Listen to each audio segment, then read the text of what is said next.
Hey, it's Roshan. Welcome to my channel. Today I want to talk about the long tail. It is really an important concept when it comes to really working online, and especially if you don't have a lot of money that you can put into your marketing, it's really helpful to have the concept of the long tail. Now, what is the long tail?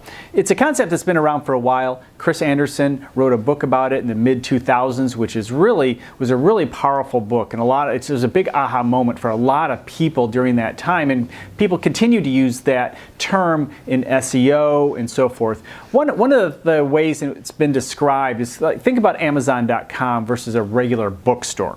Now, you have a bookstore that can hold so many bestsellers, and you have Amazon.com that can hold so many bestsellers. And let's say, for the sake of argument, each day they both, say the Barnes & Noble's chain and Amazon, they both sell $50,000 worth of the bestsellers each day. I have no idea. Let's just use that number.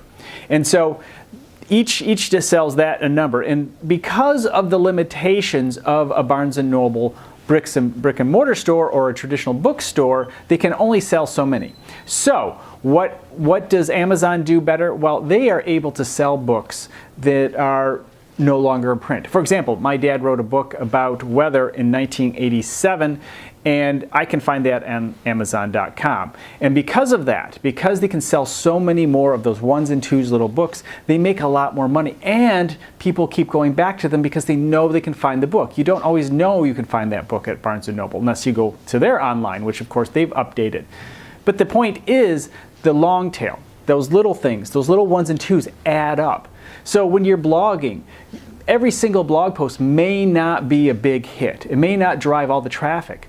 But maybe there's 20% of your posts drive 80% of the traffic. That's very possible, but you still can get a lot of traffic from those little blog posts that didn't really go anywhere, but they add up. Every opportunity, everything you post is an opportunity to be found. And that's the same with your website. So the more you do, that we talk about activity being the key. And that activity is helpful. So every little thing you do is an opportunity, thinking about the long tail. Now, as for photographers, for example, if you're a photographer or a writer, let's kind of use the keyword model of the long tail, just to give more examples. So a short tail would be photographer, right?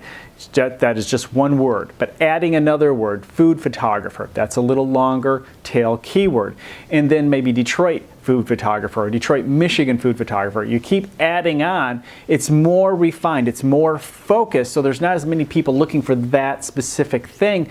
But if you're dominating that keyword, if you're dominating that niche, you can drive some traffic and develop an audience for less money, because obviously it costs more, say if you're paying for it, for photographer versus Detroit, Michigan food photographer, or interior photographer, or writer, or whatever it is that you are doing, whatever your product is. So remembering the value of the long tail. Yes, you want to work your way up, I think, over time to more shorter tail keywords, because that certainly drives more traffic, but again, it's more expensive. And so when you are just jumping into the marketing side, don't forget, long-term and short-term, don't forget the long tail value, especially online. All right, I hope that answers that question. We'll talk to you next time.